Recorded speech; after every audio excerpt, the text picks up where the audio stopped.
Perfecto. Me avisas si es que ya se puede escuchar, no sé si es que... Ya, a ver, sí se me escucha, ¿no?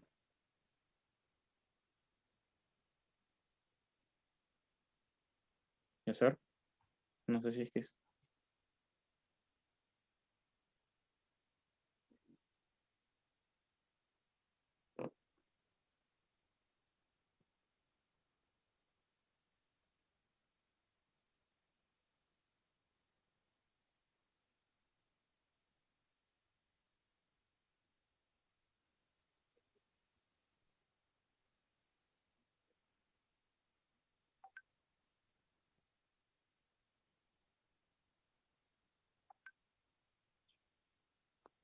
me avisas si es que ya se puede escuchar, no sé si es que...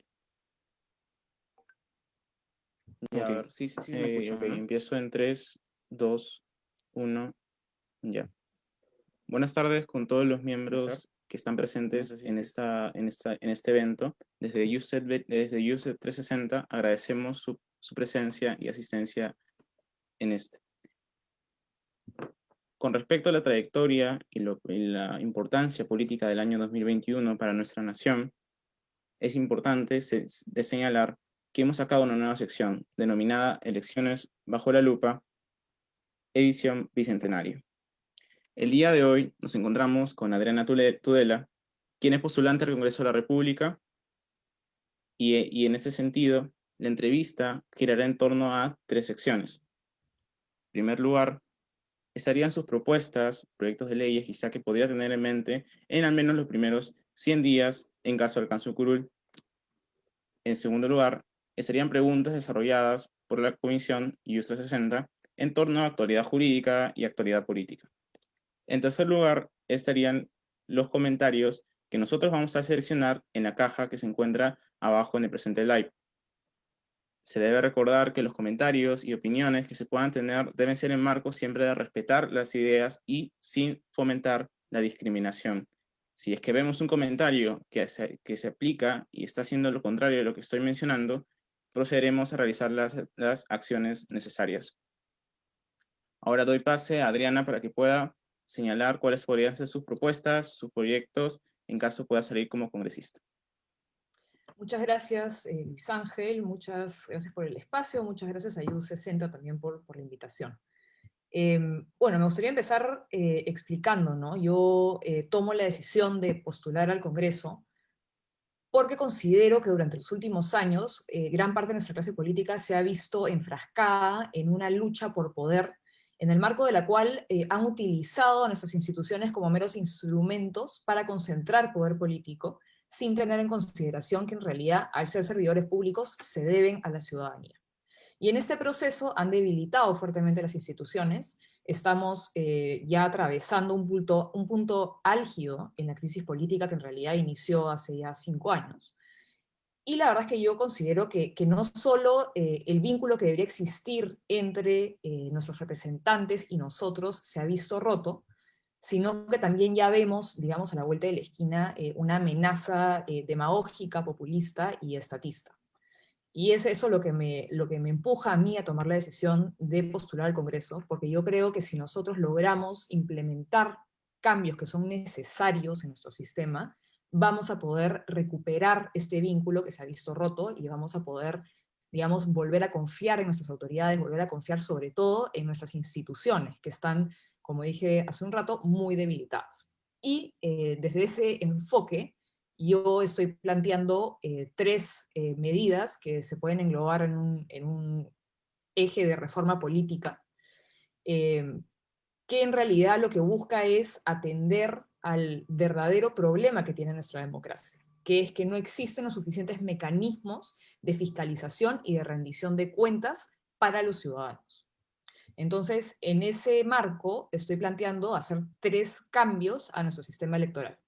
El primero de ellos es dejar atrás el sistema de listas parlamentarias y pasar a tener un sistema de elección por distritos electorales más pequeños que los que tenemos al día de hoy, y que este sistema de elección sea uninominal. Esto quiere decir que por cada distrito electoral hay un congresista sentado en el Congreso, con lo cual facilitamos que haya una comunicación más fluida entre congresistas y ciudadanos, porque ya está claramente definido quién representa a quién, cosa que no sucede al día de hoy.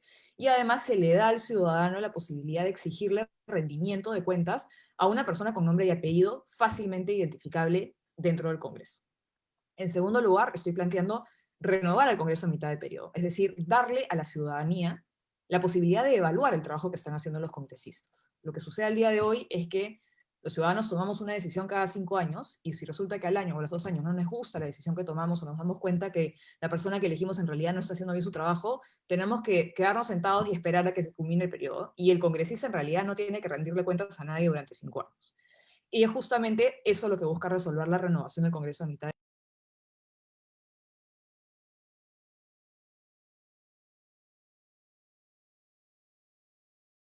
y cumpla mejor con su trabajo.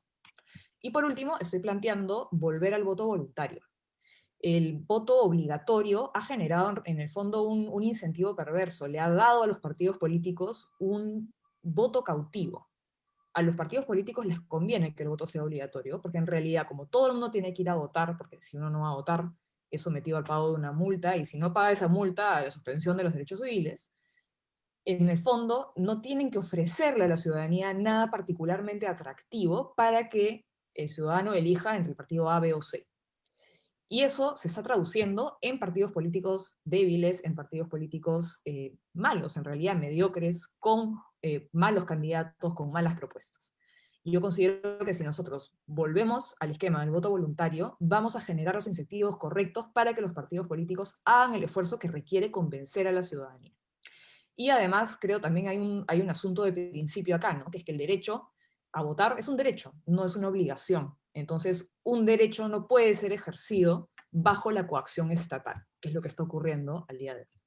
Y esos son los 3 cambios que estoy proponiendo desde el punto de vista de reforma política. Por otro lado, estoy también planteando hacer algunos cambios dentro del Congreso de la República para lograr que sea una institución más transparente y accesible al ciudadano. Dinamizar los procedimientos parlamentarios para que la ciudadanía sepa exactamente qué está haciendo el Congreso, para que la información que se debate dentro del Congreso llegue al ciudadano de manera clara. Y en ese marco hay varios cambios que se pueden hacer, ¿no? El primero de ellos es cambiar la dinámica de los debates parlamentarios, especialmente en el contexto de las interpelaciones a los ministros. Lo que sucede el día de hoy es que van los ministros, exponen durante 1 hora o 2 horas, y luego viene el circo. Los 130 congresistas hablan durante 24 horas, por lo menos, y al final todas las preguntas que se le hicieron al ministro quedan sin responder, porque evidentemente el ministro no puede quedarse sentado en el pleno durante 24 horas. Entonces creo que nosotros podemos hacer pequeños cambios que hagan los procedimientos internos del Parlamento mucho más dinámicos, y que la ciudadanía tenga más acceso a la información, y que pueda, digamos, percibir al Congreso como una institución más accesible y transparente. Y dentro de ese marco también yo, ya digamos, como plan de trabajo propio, estoy planteando realizar audiencias públicas semanales, porque considero que la representación es un acto continuo, no puede ser algo que se hace solamente una vez al mes, y creo que el congresista tiene el deber de estar en contacto constante con el elector. Y por último, el tercer eje de trabajo es fiscalizar para lograr tener un Estado más eficiente. Tenemos un serio problema de gestión dentro del Estado, tenemos un serio problema de hiperregulación y de hiperburocracia estatal que entorpece no solamente el accionar de los ciudadanos, sino sobre todo el accionar del propio Estado. Entonces, en ese marco yo estoy proponiendo un 2x1 regulatorio, que lo que busca es que por cada nuevo trámite, por cada nueva regulación, por cada nueva ley que se emita desde el Estado, el propio Estado se ve en la obligación de eliminar 2 normas que ya estén vigentes. Y con esto obligamos al Estado a hacer un ejercicio de evaluación sobre el impacto que está teniendo la regulación vigente. También genera, digamos, un incentivo a emitir leyes de manera más sistemática y organizada, tomando en cuenta los dispositivos legales que ya están vigentes, y, digamos, ir poco a poco depurando y simplificando nuestro sistema legal, que al día de hoy es amplísimo y muy cargado. Tenemos más de 500.000 de dispositivos legales vigentes al día de hoy, más de 30.000 leyes vigentes. Diariamente, en promedio, el peruano publica 50 normas, y eso evidentemente es insostenible en el largo plazo, porque como ya señalé, entorpece tanto a los ciudadanos como al propio Estado. Así que esos son mis 3 ejes de trabajo, esas son las propuestas que yo planeo impulsar, Y bueno, estoy abierta a sus preguntas.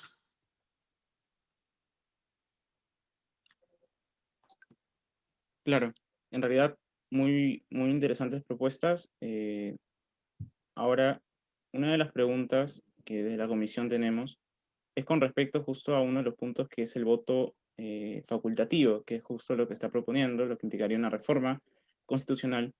Esto implica dos preguntas. Por un lado, cuando se hace una reforma constitucional, se necesita un momento constituyente, ¿no? Este momento constituyente, ¿usted opina o cree que es necesario ahora en estos momentos en los que existe una grave crisis política? Y en segundo lugar, está la propuesta, si es que vemos al derecho comparado, por ejemplo, podemos ver a la situación de Chile, que tiene ahora el voto facultativo, y fuimos testigos de la crisis que supuso la poca representación que tuvo Piñera, ¿no? Eh, es por eso también un problema, porque que puede suceder, claramente es un derecho y que no es una obligación, como usted indica, aunque muchos podrían estar en contra, sino a lo que voy es que es y cómo se contrarrestaría problemática de falta de representación, digamos, si es que la gente no quiere ir a votar simplemente y al final son pocos los que terminan votando. Perfecto. Respecto a la primera pregunta, respecto al momento constituyente. Para realizar reformas constitucionales no necesariamente se requiere de un momento constituyente. La Constitución faculta al Congreso de la República para realizar reformas a la Constitución, ya sean estas totales o parciales. Y, digamos, esa reforma constitucional tiene que ser aprobada en 2 legislaturas consecutivas, o en realidad, digamos, a través de un referéndum previa aprobación del Congreso, ¿no?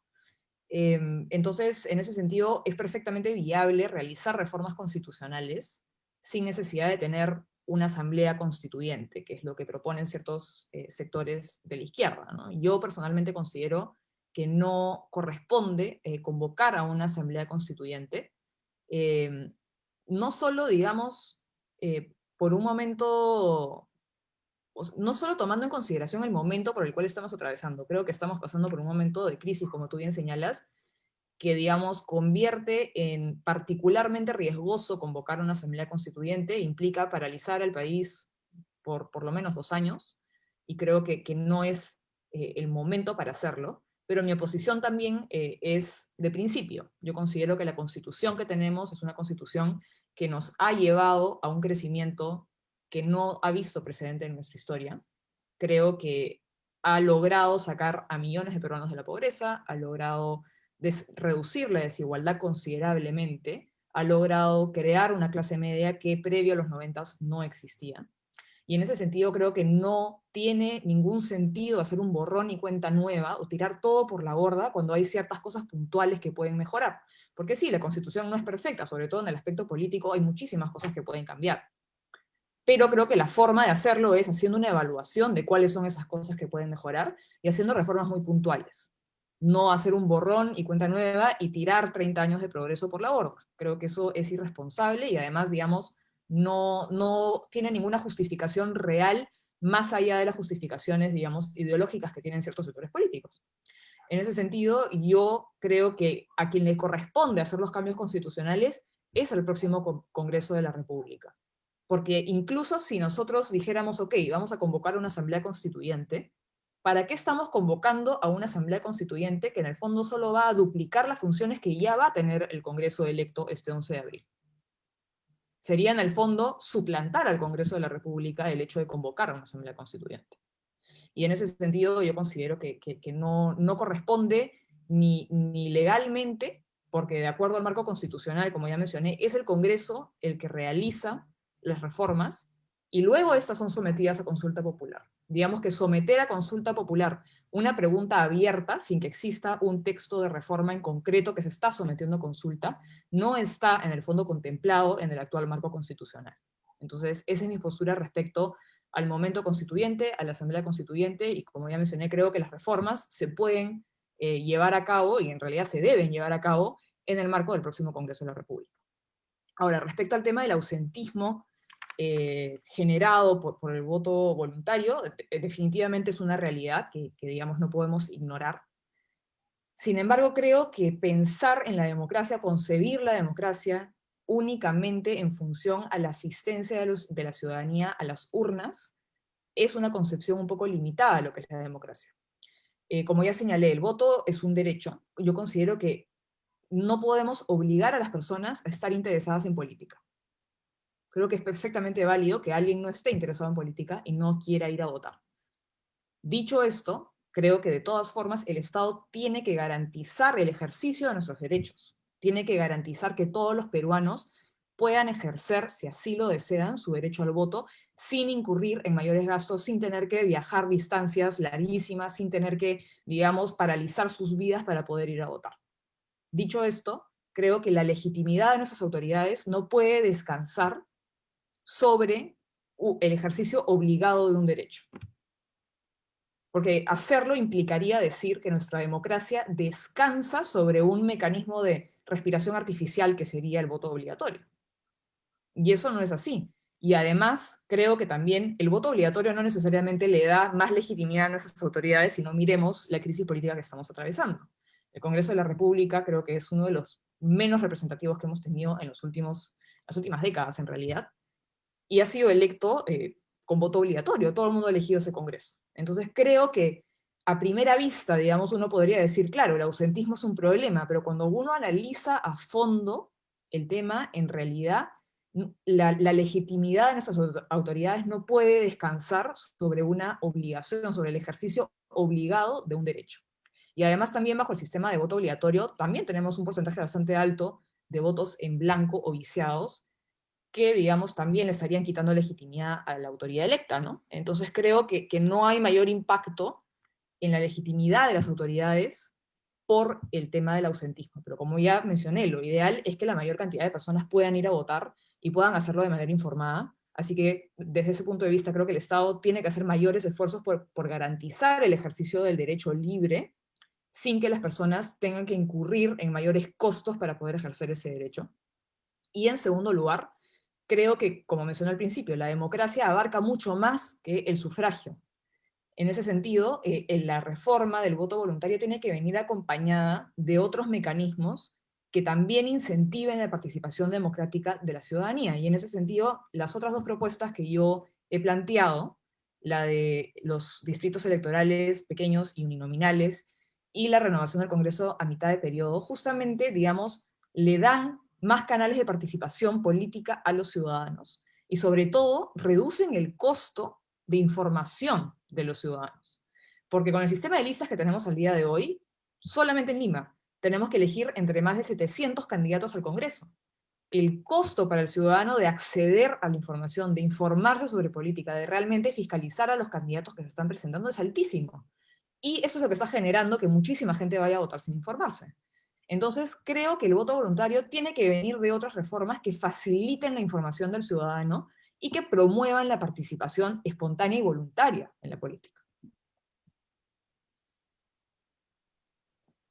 Muchas gracias por su respuesta. En segundo lugar, tenemos la siguiente pregunta. Somos conscientes que en el contexto y en Latinoamérica, al menos en Argentina, se ha despenalizado el aborto hace poco y se ha aprobado también en el Senado, que es otro sistema diferente al nuestro. Pero en concreto, ¿usted apoyaría, en este caso, un proyecto de ley en el cual se intente despenalizar el aborto? No, no. Yo estoy en contra del aborto. Yo considero que hay vida humana desde la concepción. Creo que desde la concepción, digamos que lo que lleva a una madre embarazada en su vientre es un cuerpo humano, vivo, que tiene un ADN distinto al de la madre, y que está en una etapa muy temprana de desarrollo, eso es cierto, pero que es un ser humano al fin y al cabo. Y en ese sentido, considero que, digamos, el derecho de la madre a tomar sus decisiones termina donde empieza el derecho de un tercero. Y si la decisión de la madre implica terminar con la vida de ese tercero, yo considero que eso es inadmisible porque atenta contra la dignidad humana y atropella el derecho de un tercero. En ese sentido, yo estoy en contra de la ley que se ha aprobado en Argentina y no apoyaría una.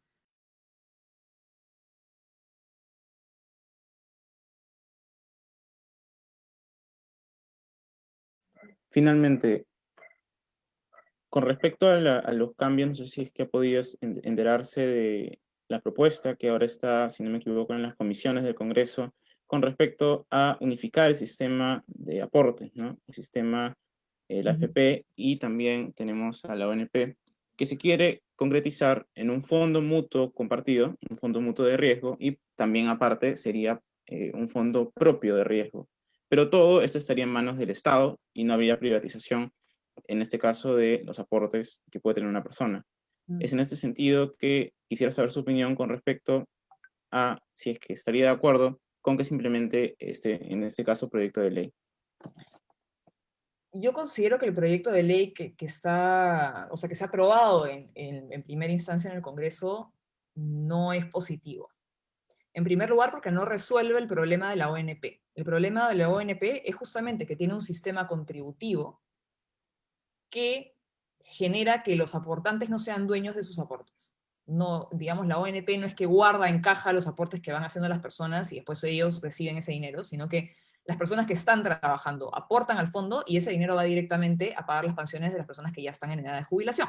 Entonces, ese sistema genera problemas, está mal diseñado también porque, digamos, el tiempo de aporte que se exige, que es 20 años, es muy largo y, digamos, si uno aporta durante 19 años y 11 meses, no recibe ni un sol después de haber aportado durante tantos años. Entonces, hay un error de diseño en la ONP que está siendo en esencia replicado por este nuevo proyecto de ley. Porque este nuevo proyecto de ley lo que hace es crear un fondo de capitalización individual que funcionaría de manera similar a las AFPs y en paralelo crea un fondo contributivo o solidario y obliga a todo el mundo a aportar a ambos.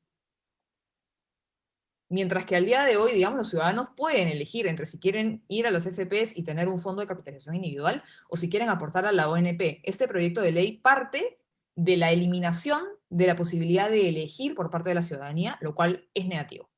En segundo lugar, los fondos de las AFPs que existen hasta el día de hoy pasarían a estar bajo la administración de una autoridad única del fondo de pensiones.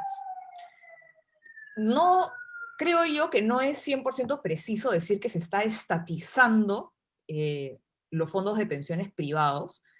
Sin embargo, es riesgoso que pasen a estar bajo la administración de un ente público, porque este ente público, digamos, va a elegir por licitación cuáles van a ser las entidades gestoras de estos fondos y va a determinar los criterios bajo los cuales estas entidades van a gestionar los fondos. Esto quiere decir que se abre la puerta a que el Estado le imponga criterios a los gestores privados sobre en qué invertir y en qué no invertir. Y esto ya sabemos que, digamos, es bastante riesgoso porque sabemos que los fondos pueden terminar dilapidados en proyectos estatales como la refinería de Talara o, digamos, otro tipo de proyectos públicos que sabemos por lo general operan en pérdida y son un despilfarro del dinero del contribuyente. Y esta experiencia ya la hemos vivido en los años 70 con el sistema público de pensiones. El Estado utilizó todo el dinero en construir carreteras, edificios públicos, y tiene hasta el día de hoy una deuda con los pensionistas que no paga. En ese sentido, yo considero que el proyecto de ley que se está debatiendo en el Congreso es muy peligroso al abrir esa posibilidad. Luego creo que le quita la posibilidad a los ciudadanos de elegir cómo quieren ahorrar. Y por último, la verdad es que replica en este fondo solidario la esencia de la ONP, que ya sabemos que no, digamos, no ha rendido buenos resultados. Y además, este fondo solidario crea, digamos, un sistema de subsidios a la inversa. Va a ser la persona de menores ingresos el que subsidie al de mayores ingresos en ese fondo. Porque obviamente las personas con menores ingresos, por lo general, van a aportar, digamos, por una menor cantidad de tiempo. Mientras que las personas de altos ingresos suelen tener un trabajo mucho más estable y por lo tanto aportan durante más tiempo. Entonces va a haber, digamos, un subsidio de los más pobres hacia los más ricos. Y creo que en ese sentido es un proyecto de ley pésimamente mal diseñado y ojalá que no prospere.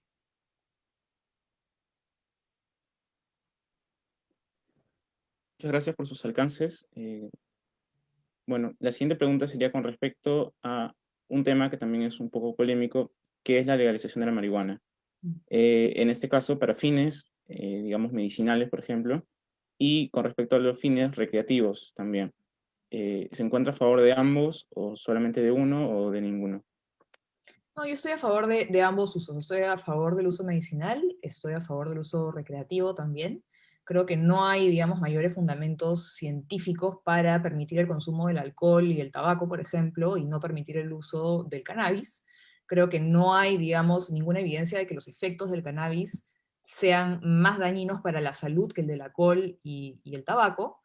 Digamos, se puede generar una dependencia, digamos, psicológica al cannabis, pero también se puede generar una dependencia psicológica al alcohol, incluso química, ¿no? El alcohol y el tabaco sí generan una dependencia química en el cuerpo, mientras que el cannabis no. Entonces, realmente considero que no hay mayores fundamentos para permitir unas y no otras.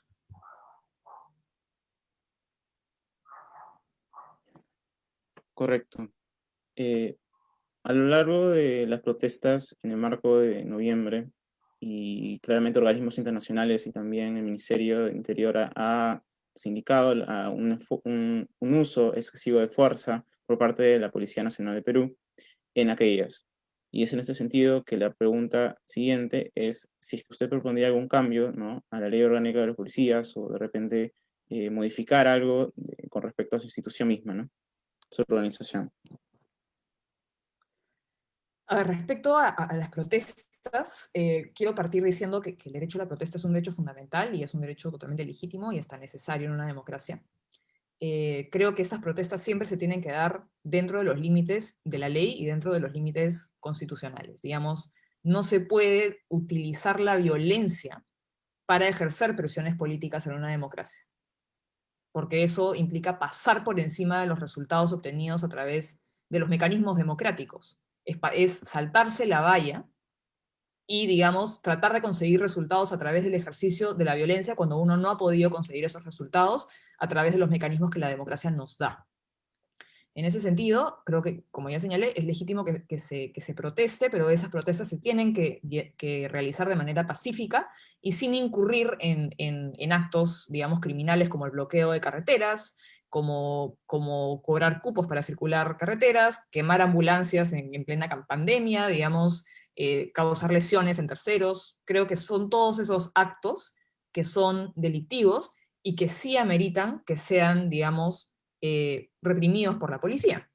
Ahora, dicho esto, creo que la policía tiene falencias que son evidentes. Creo que la policía no siempre tiene la mejor respuesta frente a este tipo de fenómenos sociales, como son las marchas. No siempre tienen la mejor respuesta ante la violencia ejercida por ciertos grupos dentro de estas marchas. Y tampoco tienen la mejor respuesta para enfrentar la delincuencia. Creo que tenemos que encontrar una forma de reformar a la policía, pero esa reforma tiene que pasar por un fortalecimiento de la institución. No podemos, en una democracia, admitir este argumento de que la policía en realidad es un instrumento de opresión.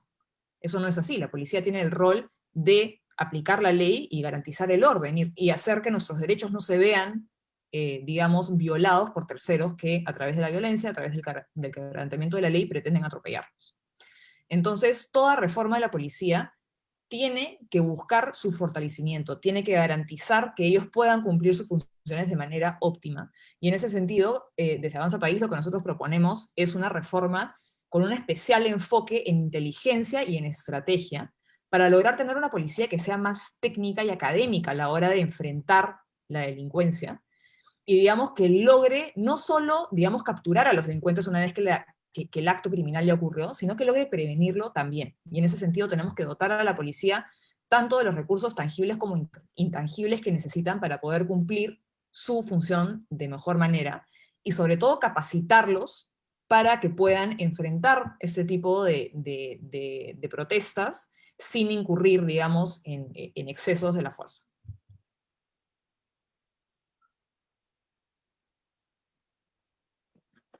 Muchas gracias por su respuesta. Bueno, con esta última pregunta hemos concluido la segunda sección, que corresponde a las preguntas realizadas y esbozadas por la Comisión Justa 60 de la Asociación Civil Iusset Veritas. En tercer lugar serían los comentarios. Y el primero de los comentarios justo toca uno de los temas, que es con respecto a si estaría a favor del aborto en casos de violación, o cómo cree que se debería manejar esa realidad en nuestro país.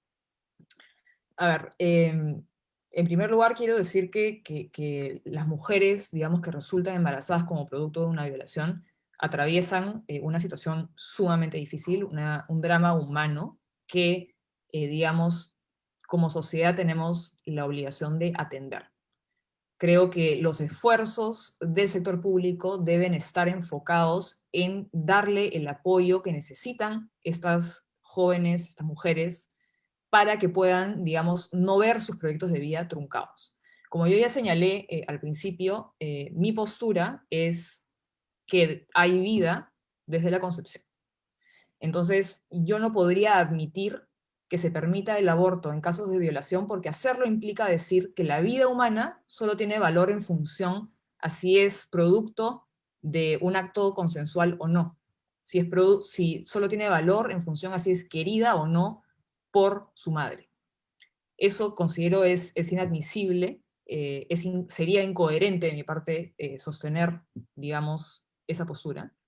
Y en ese sentido considero que los esfuerzos tienen que ir enfocados a prevenir la violencia sexual, a darle a las mujeres acceso al control de la natalidad y sobre todo a la educación sexual. Creo que tenemos que hacer todos los esfuerzos por ir a la raíz del problema, que es la violencia sexual, la falta de información, más no, digamos, atropellar la vida de un inocente porque se cometió un terrible crimen. Y creo que tenemos que también, digamos, sancionar drásticamente a las personas que cometen tan terrible crimen. Pero como ya señalé, digamos, sería profundamente incoherente de mi parte permitir o, digamos, estar a favor del aborto en casos de violación, porque yo considero que hay vida desde la concepción.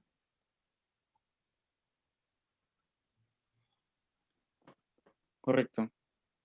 La siguiente pregunta va justo ligada a ese punto que ha desarrollado, y es con respecto a si es que fomentaría proyectos de leyes sobre la educación sexual en los colegios públicos, y estos en qué enfoque estarían.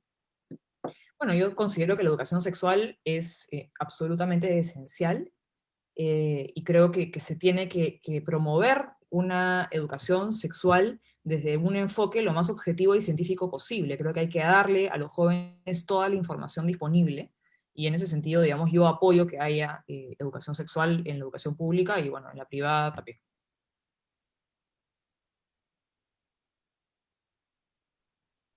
Correcto. Tenemos otra pregunta, y es como que, según lo que usted ha mencionado, que rechaza las protestas que pueden bloquear las carreteras, entonces, ¿cómo propondría que se manifiesten las personas que viven en provincia? Pues solo cuando toman las carreteras es cuando la prensa nota su reclamo. Yo no creo que solo se noten los reclamos cuando se bloquean carreteras. Creo que las marchas de noviembre son prueba bastante clara de que, digamos, una marcha puede ser bastante visible sin necesidad de bloquear vías públicas, ¿no? En ese sentido, digamos, no está justificada la violencia para ganar visibilidad. No está justificada la comisión de delitos para ganar visibilidad. Creo que los derechos fundamentales se tienen que ejercer dentro del marco legal, constitucional, y siempre respetando derechos de terceros.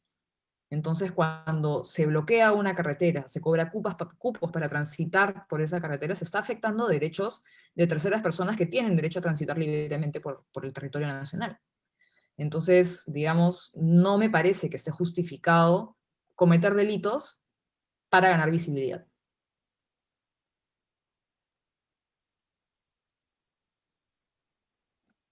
Finalmente, la última pregunta es con respecto a qué opina sobre la eliminación de la inmunidad parlamentaria.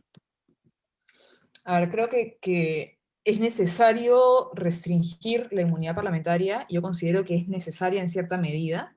Creo que la función fiscalizadora que debería cumplir el Congreso de la República sí requiere, digamos, de cierta protección para no ser perseguido por la vía judicial.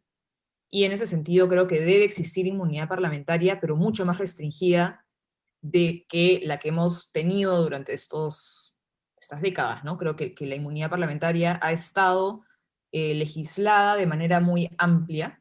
La esfera de protección de la inmunidad parlamentaria ha sido muy amplia durante estos años, y creo que se puede, digamos, trabajar para restringir mucho más la esfera de protección, pero yo no estoy a favor de la eliminación completa de la inmunidad. Creo que las persecuciones judiciales con motivaciones políticas son reales, existen. Vivimos en un país en donde la política se ha judicializado, y en ese sentido yo considero que sí se requiere, así como como el presidente de la República, los ministros tienen cierta protección, creo que los parlamentarios también deben tener cierta protección, mucho más limitada de la que han venido teniendo, pero la deben tener. Sí, bueno, parece que tenemos algunas preguntas más, no sé si es que estaría de acuerdo si podemos aumentar algunas más. Sí, claro. Ok. La siguiente pregunta es con respecto a cuál es su experiencia en la política y por qué postuló por el partido Avanza País. Bueno, yo he trabajado en el Congreso de la República como asesora desde el 2016 hasta marzo del 2020, y previo a eso he trabajado en distintos medios de comunicación. Digamos, esta es la primera vez que incursiono en la política activamente, y he decidido hacerlo en Avanza País con Hernando de Soto a la cabeza, porque considero que el proyecto que tiene Hernando de Soto, que es fruto del consenso y del diálogo con Avanza País, es un proyecto serio que plantea propuestas reales de largo plazo a los problemas que realmente estamos enfrentando como país, el principal de ellos siendo la informalidad. Tenemos un serio problema de informalidad, más del 75% de nuestra economía opera fuera de la ley. Y esto, en el fondo, lo que implica es que hay una profunda división en el país. No hay igualdad ante la ley. Hay un grupo de reglas para unas personas y otro grupo de reglas para otras. Y creo que si nosotros solucionamos ese problema, vamos a poder enfrentar también muchos otros de los problemas que enfrentamos. Así que yo considero que la propuesta de Hernando de Soto y de Avanza País es una propuesta que atiende a los problemas profundos del país, y creo que Hernando de Soto tiene el liderazgo necesario para poder encontrar estas soluciones y sacar el país adelante para poder seguir creciendo. Bien, la siguiente pregunta es con respecto a cuáles son sus propuestas en el sector salud, específicamente en las postas. A ver, creo que hay que ser bien claros en que el sector salud, digamos, lo que se ejecute a nivel políticas de salud depende del Ejecutivo, no depende del Legislativo. En ese sentido, yo no tengo una propuesta que busque impulsar alguna política dentro del sector. Creo que el papel del Legislativo tiene que ser fiscalizar para que el Ejecutivo cumpla bien con sus funciones. Sin embargo, ya como partido lo que nosotros planteamos es que haya justamente, digamos, una inversión en los puntos que son prioritarios dentro del sector salud, siendo uno de ellos la atención primaria. Creo que hay muchísimo gasto administrativo en el sector. De cada 10 trabajadores en salud, solo 4 son personal de salud, y los otros 6 son personal administrativo. Y por cada sol que se invierte en inversión, 6 soles se invierten en pagar sueldos. Entonces, evidentemente hay un desbalance en las prioridades del sector. Y lo que nosotros proponemos es una reducción en la burocracia administrativa del sector para poder destinar ese dinero a las cosas que son realmente urgentes y prioritarias. Una de ellas es invertir en la atención primaria de salud para tener postas médicas equipadas con personal capacitado, que deberían ser la primera línea de lucha contra el COVID y contra cualquier problema de salud en general, para que no todas las personas se vean en la obligación de ser derivadas a un hospital público. En segundo lugar, estamos planteando invertir en digitalización en el sector salud, porque la atención al paciente es importantísima y lamentablemente se viene dejada de lado. El paciente es muy maltratado en el sector público. Cada vez que es derivado de un centro de salud a otro, se le exige hacer colas gigantescas, volver a pasar por todos los exámenes, pierden tiempo y dinero. Y eso es inaceptable. Entonces nosotros queremos proponer un sistema de digitalización del sector salud, unificar todas las historias clínicas en un sistema único digital, para que los pacientes, digamos, puedan ser llevados de un centro a otro sin que hacerlo sea una tortura para ellos. Y por último, queremos también aumentar las remuneraciones del personal de salud. Queremos priorizarlos a ellos por encima de la parte administrativa, que es necesaria, ¿no? Pero al día de hoy lo administrativo excede lo que es estrictamente médico. Y eso no es sostenible en el largo plazo. Así que esa es la propuesta que tenemos nosotros para el sector salud. Perfecto. Finalmente, tenemos la última pregunta, que es, ¿de qué manera específicamente piensan combatir la informalidad que representa el 75% de nuestra economía operativa? ¿Adoptarán nuevas políticas públicas o mejorarán las actuales? Creo que es un poco de ambas, ¿no? Hay nuevas políticas públicas y hay mejoramiento de las actuales. Creo que primero tenemos que entender a la informalidad desde distintos puntos de vista. Yo creo que hay tres causas de la informalidad. La primera de ellas es el altísimo costo de acceder a la formalidad. Hay muchas leyes con requisitos muy difíciles de cumplir, y al final son solo las grandes empresas los que tienen la espalda o la capacidad para poder enfrentar los costos que la ley exige, mientras que los chiquitos no pueden hacerlo y por lo tanto están condenados a vivir en informalidad. Eso como primer punto. Como segundo punto, creo que tampoco hay mayores beneficios para la formalidad. El Estado peruano no nos da servicios públicos de calidad, no tenemos ni salud, ni educación, ni seguridad garantizadas, y claramente por un problema de gestión, por un problema de ineficiencia, no tenemos acceso a servicios públicos realmente buenos. Entonces, la formalidad es muy costosa, no genera mayores beneficios, y además creo que también hay un factor de profunda desconfianza hacia el Estado, porque el Estado también está constantemente cambiando las reglas del juego. Como ya señalé al principio, se emiten en el peruano en promedio unas 40 o 50 normas diarias. Entonces, claro, digamos, eso nos genera tan poca predictibilidad que, digamos, someternos a las normas del Estado, que pueden cambiar en cualquier momento, tampoco es rentable, por decirlo de alguna manera, uno no se la cuenta. Desde ese punto de vista, creo que primero hay un trabajo muy importante y urgente de eliminación de trabas y barreras burocráticas, que de hecho ese es uno de los puntos del Plan de Avanza País. Creo que eso como primer punto de ataque contra la informalidad, para favorecer que haya cada vez más competencia, que esa competencia sea realmente libre, que sea fácil hacer empresa en el Perú, que sea predecible, y que, digamos, las personas puedan invertir y planificar su estrategia de negocio sin tener miedo de que el Estado les vaya a cambiar las reglas a los 2 años o los 3 años. Y en segundo lugar, desde el punto de vista de los beneficios de la formalidad, lo que nosotros estamos planteando como partidos es poner en valor los bienes de las personas que viven en informalidad, no solo a través de la titulación, sino a través de la puesta en valor de esos títulos. Que esos títulos no simplemente reflejen que alguien es dueño del bien, sino que estos títulos logren reflejar el valor potencial de este bien.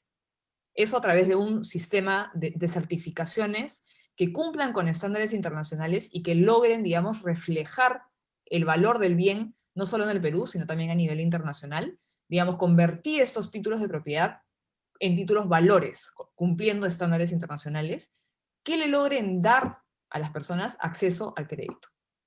Entonces, digamos, solucionando el problema de los beneficios de la formalidad y de los costos de la formalidad, creo que vamos a poder avanzar muchísimo y reducir cada vez más el sector de la economía que opera en la informalidad. Muy bien, con esto damos por concluida la sección de preguntas en el live de Facebook, en la caja de comentarios. Y finalmente quisiera, si es que está de acuerdo, en que pueda dar algunas palabras, ¿no? Finales con respecto a su postulación al Congreso. Muchísimas gracias.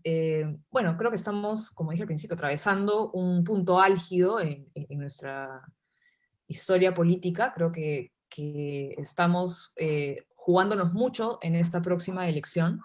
Yo estoy postulando al Congreso porque considero que nuestras libertades y nuestros derechos se están viendo amenazadas por el populismo y por la demagogia que ya estamos empezando a ver, sobre todo en el marco del Congreso de la República y, digamos, todas las normas que se están empezando a emitir.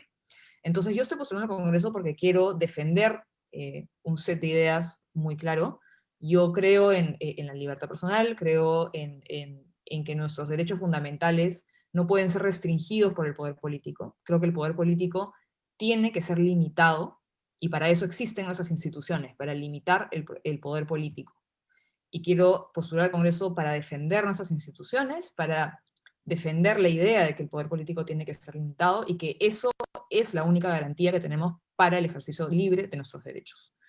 En ese sentido, creo que si nosotros logramos defender esas ideas y logramos implementar los cambios que necesitamos, vamos a poder recuperar la confianza en nuestras autoridades, recuperar la confianza en nuestras instituciones, y sobre todo, creo que poco a poco vamos a poder ir recuperando la confianza y la fe en nuestro país. Creo que lo que hemos visto durante los últimos días ha sido moralmente devastador para la ciudadanía. Creo que nuestra clase política ha estado viviendo de espaldas a la ciudadanía. Y yo estoy postulando al Congreso porque creo que si logramos aprobar ciertos cambios, vamos a poder cambiar esa realidad, vamos a poder tener mejores políticos y vamos a poder ser un mejor país, un país más unido, un país más libre, un país más próspero. Así que yo quiero postular al Congreso porque estoy convencida de que puedo contribuir a ese fin. Bueno, muchísimas gracias a Adriana por haber estado acá con nosotros, haber compartido sus propuestas, también haber respondido los comentarios que han dejado en la caja de comentarios, y también los que son parte de nuestra asociación civil. En ese sentido, se debe recordar que Adriana Tudel está postulando por el partido Avanza País y tiene el número 5. Esténse atentos porque en estas fechas vamos a tener muchos candidatos que están viniendo a presentar sus propuestas, a responder las preguntas. Y recuerden que esta sección recién ha empezado, elecciones, bajo la lupa, edición Bicentenario. Muchas gracias por su asistencia a todos y nos vemos pronto. Muchas gracias, Luis Ángel.